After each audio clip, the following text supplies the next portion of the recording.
제가 작년 초에 그리스에도 갔다 왔고, 터키도 다녀왔고, 그다음에 이탈리아 남부에도 갔었고, 시칠리아도 갔었죠. 그래서 그리스를 좀 속속들이 봤다. 아주 일부 지역만 빼고는 웬만큼 가야 될 것은 좀 갔고요. 자, 그리스 여행 경험. 그리스는 유럽을 알기 위해서는 꼭 가야만 하는 그런 장소 같습니다. 근데 좀 그리스는 유럽의 다른 여행지하고는 조금 독특해요. 아까 유럽에 가보신 분들 계시겠지만 그리스의 역사는 고대가 있고요. 그 다음에 19세기 이후에 근대가 있어요. 그러다 보니까 중세 역사가 없습니다. 그러니까 중세 시대는 그리스는 변방이었기 때문에 중세 시대 건물이나 뭐 이런 것들이 거의 남아 있지 않고요. 일부 여기 지도에 보면 메테오라라고 하는 곳에 중세 수도원이 좀 있는 것 빼고는 중세 역사는 거의 없어요. 어쨌든 유럽 문명의 처음 출발이 여기라고 인정이 되기 때문에 그런 것들을 유럽인들이 이제 많이 발굴을 했죠. 그래서 우리가 배운 이런 신화에 관한, 그 다음에 헤로도토스나 투키디데스가 기록으로 남겼던 역사가 또 있는 거고, 종교도 있죠. 우리가 좀 생소한 동방종교라고 하는 이 종교가 사실 그리스에 있는 거고요. 그래서 메테오라에 가면 그 공중수도원이라고 해서 아주 그 높은 바위 위에 수도원이 있습니다. 이 그리스는 사실은 그리스만 보면 안 되고요. 터키의 서해안까지를 하나의 어떤 여행 문명권으로 봐야 되거든요. 그래서 그것까지 포함시켜야지 이거를 제대로 이해할 수 있지. 그냥 지금의 그리스 공화국만 봐서는 좀 반쪽밖에 안 돼서, 그러니까 전체를 본다면 이 철학이라고 하는 그러니까 유럽의 사실은 철학의 탄생지가 그리스에 뭐 흔히 아테네라고 부르는데, 저는 탄생지는 아테네가 아니라 이오니아 지역, 밀레투스나 에베소스나 이런 지역까지 다 포함시켜야 된다고 저는 보거든요. 물론 이제 최근에 문학 같은 것도 있죠. 한국인들이 가장 좋아하는 니코스 카자차케스의 그리스 조르바 이런 것도 있고, 물론 자연도 있을 수 있습니다. 우리 유럽에 가면 그 스위스의 높은 산, 뭐 스페인, 뭐 이탈리아, 뭐 프랑스 이런 자연도 물론 다 있죠. 그러니까 또 근데 그리스의 자연은 독특하게도 섬이죠. 네, 그리스 여행할 땐 반드시 또 섬을 한 군데는 가게 됩니다. 크레타 섬을 가든지, 뭐 산토리니를 가든지, 아니면 뭐 밀로코스를 가든지, 뭐 사모스 섬, 그러니까 여러 가지 섬까지 가게 되는 독특한 여행지고요. 또 하나 독특한 점은 이 고대 그리스라고 하는 곳은, 저는 이제 헬라스라고 다른 말로 부를 수 있는데요. 우리가 그리스를 한자로 히랍이라고 불렀잖아요, 과거에. 요즘엔 잘 안 쓰는데 히랍이 헬라를 번역한, 한자로 번역한 단어인데, 오히려 그 히랍, 헬라가 오히려 정확한 말이에요. 오늘날의 그리스 공화국으로만 치면 너무 좁은 범위고, 좀 더 넓혀가지고 터키 서해안 이오냐, 그 다음에 이탈리아 남부 시리아까지를 사실은 이 헬라 문명권으로 다 포함시켜야 되거든요. 또 현장에 가보면 다 같은 것들이 있어요. 이런 신전 같은 것들이 다 동일하게 존재하고, 그 다음에 음식도 그리스하고 터키 서해안은 거의 똑같습니다. 그러니까 이름만 좀 다르고요. 뭐 수블라키 뭐 다르고, 단지 이름만 다를 뿐 실제 음식은 같아요. 그다음에 꼬치구이가 또 있다는 것이 좀 독특하죠. 유럽의 프랑스나 이탈리아 가면 꼬치구이가 없거든. 근데 꼬치구이는 저 만주 같은 도 꼬치구이 있잖아. 양고기를 구운 꼬치구이. 그러니까 이 만주에서부터 이 그리스까지 유목민의 문화가 쭉 있어가지고 이런 꼬치구이 음식이 있다는 게 좀 독특한 거죠. 그러니까 제가 보기에는 그리스하고 이탈리아는 전혀 다른 문명권, 다른 문화를 가진 곳이다. 이렇게 좀 이제 보게 되는데, 이제 최근 근대의 역사는 우리가 그리스에 가면 근대를 만날 수밖에 없으니까, 근대는 그리스하고 터키가 그 1821년에 그리스 공화국이 독립한 이후에 상당히 이제 안 좋은 관계를 했죠. 원래 이제 오스만 투르크의 일종의 식민지 땅, 지배하에 있는 땅이었다가 그게 독립했고, 그러고 나서 1차 대전이 끝난 이후에 1922년도에 그리스하고 터키가 전쟁을 아주 크게 했어요. 그래서 원래는 터키 서해안에도 그리스인들이 많이 살았는데, 전쟁을 통해서 터키 서해안에 살던 많은 그리스인들이 쫓겨났습니다. 그래서 그리스로 가고, 또 이 지도에 보면 데살로니키라는 동네가 있죠. 이쪽에도 그 무슬림들이 많이 살았는데, 그 무슬림들은 또 터키로 가고 이렇게 인구 교환을 했어요. 그 이후에 이 그리스와 터키는 상당히 원수지간입니다. 지금도 사이가 굉장히 안 좋아요. 뭐 한일 간의 관계는 뭐 비교할 수 없을 정도로 안 좋습니다. 뭐 그런 어떤 환경을 만날 수가 있죠. 근데 우리 여행객들은 뭐 우리 같은 한국인은 그런 거 생각할 필요가 없죠. 그래서 그리스와 터키를 함께 봐야 된다. 뭐 이렇게 말씀드릴 수 있는 거고요. 가장 중요한 건 우리가 그리스를 공부해야 되는 건 유럽 역사의, 유럽 문화의 출발점이기 때문에 그렇다고 할 수 있겠죠. 철학과 종교의 시작점이다. 물론 철학은 당연히 플라톤의 각주다. 이렇게 화이트헤드가 얘기한 것처럼 그리스 철학이 중세 시대를 거쳐서 근대까지 자연스럽게 이어지죠. 그리고 종교라는 것도 물론 유럽의 종교는 기독교잖아요. 기독교가 그리스하고 무슨 상관이 있냐고 생각할지 모르지만, 사실 제가 보기에는 기독교라는 건 그리스 문화에서 탄생을 했습니다. 물론 유대교에서 파생된 게 기독교긴 한데, 그 안에 내재된 어떤 그 교리나 이런 문화를 보면 은근히 그리스적인 게 굉장히 많습니다. 근데 그 중세 이후 유럽인들은 기독교와 그리스의 관계를 이렇게 좀 단절시키려고 많이 노력을 했던 것 같아요. 그래서 그런 관련된 문헌이나 이런 것들이 남아있지 않습니다. 근데 그리스 신화를 공부하다 보면 기독교의 신화적 요소가 굉장히 많이 들어있습니다. 그런 것들을 자연스럽게 볼 수가 있는데요. 저는 이렇게 자꾸 공부하다 보니 그런 것도 자꾸 보입니다. 또 이 유럽인 서양인들은 영웅이라는 것들을 굉장히 좀 잘 만들어내죠. 무슨 사건이 벌어지면 영웅이라는 걸 찾아내는데요. 뭐 예를 들어서 9.11 사태가 났다. 그럼 거기에 뭐 소방관 나올 수도 있고, 뭐 영국에서 어떤 뭐 사건 테러가 벌어졌다. 그때 영웅들이 나오고 하는데, 이 영웅이라는 이 문화는 이것도 그리스에서 시작했다고 하는 게 맞겠죠. 그러니까 이 테르모필레 레오니다스라는 사람의 어떤 영웅부터 시작해서 알렉산드로스라는 영웅, 그다음 알프스의 나폴레옹이라는 영웅, 이런 역사 영웅의 전통. 이 동양과는 많이 다릅니다. 동양에는 이런 영웅이라는 게 없어요. 근데 이제 서양은 어떤 특정 개인의 이를 영웅화시키는 이런 문화들이 있거든요. 이것도 그리스에서 출발한 거라고 할 수 있겠습니다. 우리가 그리스 신화를 이 교과서에서도 배우고, 참 초등학생만 돼도 그리스 신화를 많이 알거든요. 근데 그게 그리스 신화 자체가 좀 풍부해서 그럴 수도 있고요. 그러니까 다른 신화랑 비교해서 중국에도 신화가 있고 북유럽에도 있고 뭐 아메리카도 있고 모든 곳에 신화가 다 있지만, 그리스 신화 굉장히 풍부하잖아요. 근데 그 풍부하게 된 이유를 보면 그 19세기에 학자들이 이 그리스 신화를 많이 발굴을 하고 그거를 좀 어찌 보면 좋게 가공, 그다음에 자신들의 어떤 문명의 지배 논리로 많이 했어요. 그래서 19세기 이후에 유럽 문명이 가장 중요한 정신문화의 근간으로 생각을 했던 거죠.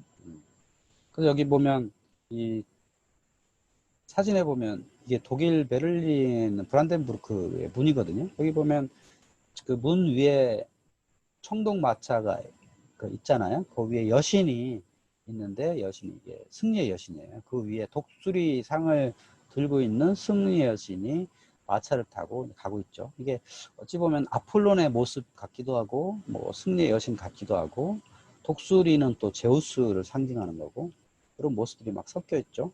그리고 이 6개의 기둥 밑에 보면 부조가 있는데, 여기 헤라클레스의 12 과업이 새겨져 있어요.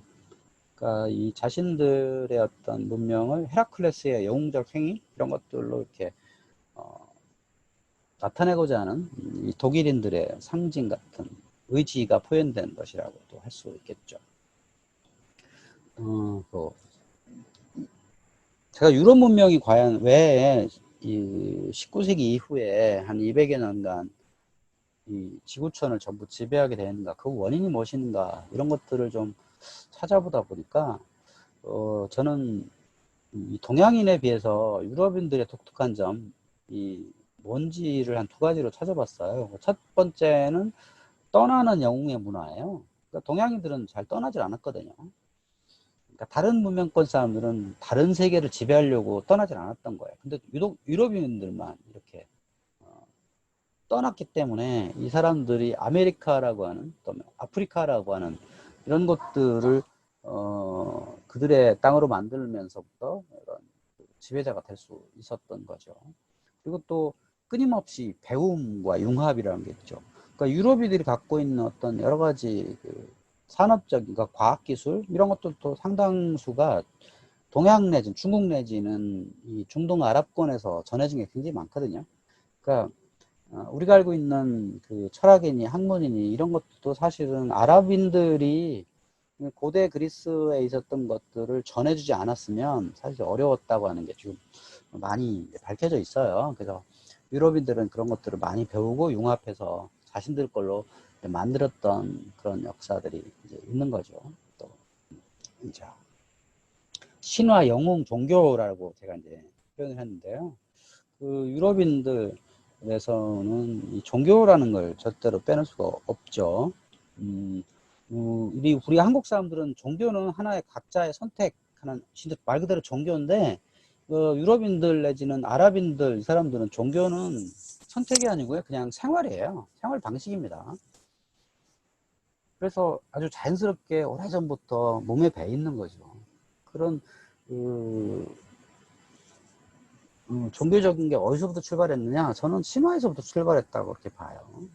그 영웅 신화, 영웅을 숭배하던 어떤 문화들이 자연스럽게 유대의 이 중간에 보면 다윗상이죠. 다윗상과 어떤 자연스럽게 결합을 하고 그런 것들이 그 영웅이 신으로까지 이어지는 종교로 이어지는 자연스러운 문화가 되었던 거죠. 그러니까 우리는 앞에도 얘기했지만 기독교가 유대교에서 나온 것 같긴 한데 그 유대교만으로는 기독교가 형성될 수 없고요. 이런 그 헬라적 요소들이 포함이 돼서 이제 로마 제국 내에서 만들어지고 그것이 로마 제국에 의해서 유럽으로 전부 퍼지고 그게 이제 지속적으로 유럽인들의 어떤 생활 속에 자연스럽게 담겨 있게 된 거죠. 또 건축 문화 같은 경우도 보면 유럽의 최근의 건축물, 최근에 아주 현대식으로 바뀐 거 말고요. 19세기까지의 그런 공공건축물의 어떤 모델을 보면 자연스럽게 그리스를 떠올릴 수밖에 없습니다. 여기 보면 영국박물관의 사진이 있는데요. 서울에도 있죠. 덕수궁 같은 경우에 석조전 보면 거의 이렇게 생겼죠. 기둥이 있고 기둥도 다 짝수로 있습니다. 그 신전이나 이런 그 공공건물의 기둥들은 홀수로 세워지는 법이 없습니다. 다 짝수로 세워지고 위에 삼각형의 이렇게 프리즈라고 하는 것이 있고 이런 기본적인 형태들은 다 그리스 신전에서 출발했죠. 물론 그리스 신전도 홀로 나온 건 아니고요. 이집트에서 많이 뺏겨왔죠. 그러니까 그리스 사람들 중에서 그좀 배우고 능력 있던 사람들은 대부분 당시에 선진국 이집트에 가서 공부를 많이 했어요. 그러니까 뭐 헤로도터스나 뭐 피타고라스나 뭐 아폴로니, 아까 플라톤이나 뭐 이런 사람들은 다 이집트를 갔거든요. 그러니까 이집트에 가서 그곳에 있었던 신전이나 뭐 건축물들을 많이 봤죠. 그러면서 아마 기술자도 많이 갔겠죠. 그래서 그걸 배운 다음에 자신들에 맞게, 자신들의 환경에 맞게 좀 가공을 해가지고 이렇게 건물들을 지었던 거죠. 그래서 여기 그리스 신전이 이, 탄생을 하게 된 거고요. 그다음 그게 자연스럽게 로마로 넘어가서 로마 신전은 앞에 그리스 거를 모방을 하고 뒤에 자신들만의 특징인 도움 형태를 가지게 되고 또 그 로마 신전이 자연스럽게 교회로 바뀌고 쭉 이어지다가 중간에 여러 가지 변형을 거쳐서 오다가 19세기에 오면 다시 고대의 건축 방식을 받아들여서 다시 영국박물관 이런 공공건축물로 이어져 왔던 걸로 볼 수 있죠. 미국의 뭐 워싱턴의 공공건축물들은 대부분 이런 그 고전식이라는 신고전주의 방식이라고 하는데 이 고전주의식으로 많이 만들어진 거라고 우리가 알 수 있습니다. 자, 앞에 이제 여러 가지 얘기한 것처럼 왜 그리스인가라고 하면 결국은 그리스에서 출발한 모든 것들이 유럽의 어떤 오늘날을 만들어내게 된 가장 근간이 되었다라고 말씀드릴 수 있겠습니다. 그래서 앞으로 10주간 고대 그리스의 역사, 그다음에 신화, 그다음에 종교, 철학, 예술을 여러분들과 함께 하려고 하죠. 거기에 가장 근간이 되는 이 책 한 권은 헤로도토스의 역사라고 하는 책이죠.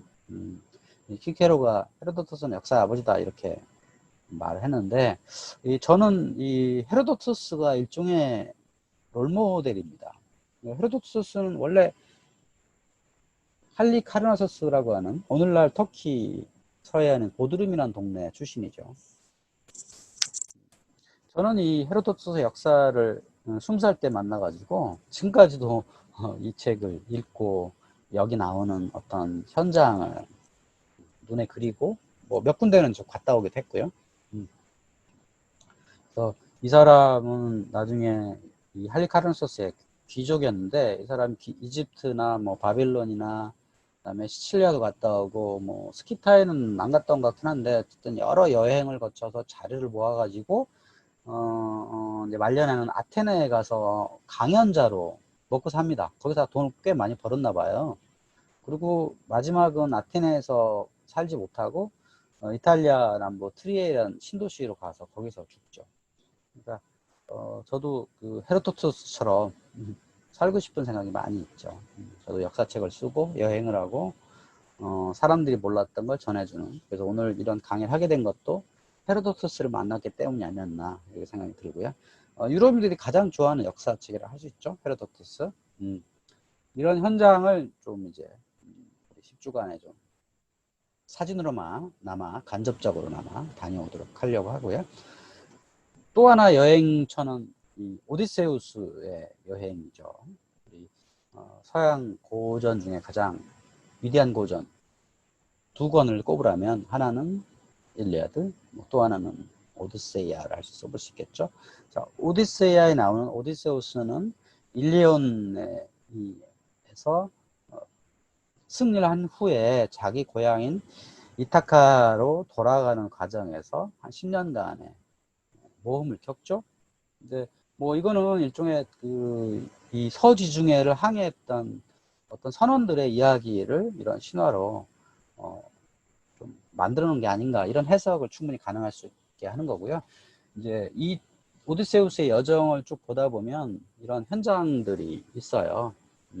그러니까 이 시칠리아 섬에 가니까 이 오디세우스의 신화가 여전히 현장에 있어요. 물론 있거나 말거나지만 어쨌든 오디세우스가 여기를 왔다 갔다 뭐 그런 이야기들이 다 있는 거죠. 그 세이렌 여신이라는 존재도 이탈리아 남부에 가면 살레르노라는 데 있고 나폴리라는 데도 있고 다 보면 아 이게 세이렌 여신이 살았던 것이다 이렇게들 다들 하죠. 신화 또 그리스 역사 여행 중에 신화를 보면 우리는 신화는 책 속에서 많이 배우잖아요. 많이들 좀 보셨을 거예요. 근데 제가 여행을 이렇게 하다 보니까 그리스 신화도 다 현장이 있더라는 겁니다. 이게 굉장히 의미 있고 재미가 있어요. 책만 배우면 되게 좀 지루한 면이 좀 있는데 그리스 신화가 다 현장에 있다라는 것들을 깨닫게 되면 좀 깜짝 놀랍니다. 왜 그런가 했더니 그리스 신화라는 건 우리는 이런 아테네라고 하는 오늘날의 그리스 공화국 수도 여기서 뭐 모아져 가지고 이렇게 했던 것 같지만 사실 그리스 다른 말로 헬라스라는 동네는 하나의 국가로 만들어진 적이 없거든요. 하나의 국가가 될 수도 없고요. 그러다 보니까 각 도시국가, 흔히 폴리스라고 얘기하는 도시국가들의 독립된 체제였어요. 그리고 우리가 아는 그 신들을 어느 도시, 모든 도시에서 다 모셨던 게 아니고요. 자기 도시에 수호신이 다 있었죠. 흔히 말하는 수호신이 있었던 거예요. 그러니까 아테네는 아테나였던 거고, 올림피아는 제우스였던 거고, 이런 거예요. 각 도시마다 자기네 수호신이 다 있고, 또 뭐 델포이 같은 데는 아폴론 이렇게 신전이 있고, 또 아폴론 신전도 여기저기 많이 있어요. 그러니까 아폴론 신은 지혜를 구하러 가는 어떤 신전인데, 그런 아폴론 신전이 여기저기 많이 있더라는 거죠. 특히 우리가 그리스 공화국에 있는 신전들이나 이런 것들은 많이 개발도 되고 관광적으로 이렇게 관리 잘 되고 연구도 많이 됐는데, 터키 서해안에 있는 신들에 관해서는 이 유럽인들이 의도적으로 연구를 잘 안 했기 때문에 막상 가서 보면 이런 것도 있었나? 이런 걸 깜짝 놀라게 됩니다. 그러니까 19세기에 신화를 정리했기 때문에 그런 좀 단점이 있어요. 그러니까 이 터키가 이슬람 지역이기 때문에 이슬람의 지역에 있는 것들을 19세기 이후에 유럽인들이 잘 뭐라 하자면 학자들이 연구하려고 잘 안 했던 거예요. 물론 요즘에는 좀 더 그걸 생각들이 좀 열려가지고 이슬람 지역에 있는 거라도 고대의 이 역사, 문화, 종교를 제대로 이해하려면 제대로 다 다뤄야 된다, 이런 생각들이 많이 있는 거죠. 그리고 저 같은 사람도 문제제기를 하는 거고, 왜 자꾸 그리스 공화국에 내에 있는 것만 자꾸 하냐, 터키 서해에는 중요한 것들이 많은데, 이런 것들을 우리가 이야기해야 되는 거고, 또 그 헬라스라고 하는 전체 지역은 이탈리아 남부도 포함시켜야 된다고 그랬잖아요. 그러니까 제가 이탈리아 남부도 갔던 거죠. 로마의 남쪽에 보면 쿠마이라고 하는 도시가 있어요. 그러니까 헬라 사람들이 이렇게 맨 먼저 와서 만들었던 도시가 쿠마이고, 또 나폴리라는 것도 있죠. 뭐 파에스도, 멜레아, 그다음에 시칠리아도 중요한 이런 그리스 신화의 현장이어서 제가 한 바퀴 돌았던 거고요. 자, 그래서 제가 그리스 전체를 여행하고 이쪽에 요 지역을 이렇게 다루겠다라는 어떤, 요까지가 서론이었고요. 자, 앞으로 10주간에 가야 할 여러 이야기들을 이제는 간단하게 한번 오늘은 소개를 해드리는 이런 시간으로 해보도록 하겠습니다. 자, 이제는 역사 여행부터 한번 간략하게 어떤 내용이 있다라는 거 한번 다뤄봅니다. 여러분들 영화 300이라는 걸 많이 보셨죠? 사실 서양인들 아니면 뭐 헐리우드에 있는 사람들이 가장 좋아하는 주제가 이게 아닐까 싶은 생각이 들어요. 그러니까 이게 페르시아라고 하는 제국과 이 그리스라고 하는 소규모 어떤 도시국가 연합이 싸웠던 전쟁이었기 때문에 각광을 받았던 거고, 또 유럽인들, 서양인들 입장에서 보면 이 영화 300에 나온 장면은, 이 페르시아는 오늘날의 이슬람이잖아요. 그러니까 이슬람 지역에 있었던 이 나쁜 놈들을 레오니다스라고 하는 스파르타의 영웅과 아주 작은 사람들이 물리쳤다고 하는 어떤, 거기에 종교적인 것도 많이 들어있어요. 그러니까 우리는 그냥 역사 이야기로 받아들이지만, 유럽인들한테는 이 그리스 페르시아 전쟁은 과거에 페르시아라고 하는 그리스가 싸웠던 전쟁일 뿐만 아니라 오늘날에도 기독교와 이슬람이 싸우는 종교 전쟁까지도 반영이 되어 있다, 이런 관점으로 사실 봐야 돼요. 되게 좀 어거지긴 한데 좀 사실 그렇습니다. 왜냐하면 이슬람이 6세기에 탄생한 이후에 지금까지 이 지중해를 두고 치열하게 싸워왔거든요. 그 다음에 19세기, 18세기까지는 이슬람이 절대적으로 우위였어요. 계속 이슬람이 기독교를 공격하는 이런 입장이었다가 19세기, 20세기에는 기독교가 이슬람을 공격하는, 절대적으로 우위에 있는 이런 시대로 바뀌었거든요. 그러다 보니까 그 안에 남아있는 이 이슬람인과 기독교인 간의 어떤 남아있는 앙금이 굉장히 커요. 지금도 아직 해소가 안 되는 뭐 이런 것들을 요의 시작을 이 그리스 페르시아 전쟁에서 볼 수가 있는 거죠. 그래서 1, 2, 3차에 걸쳐서 이런 게 있었다. 이게 이제 헤로도토스의 기록 속에 있는 거고, 거기에 2차 페르시아 전쟁에서 현장이 마라톤이라고 하는 것이죠. 그래서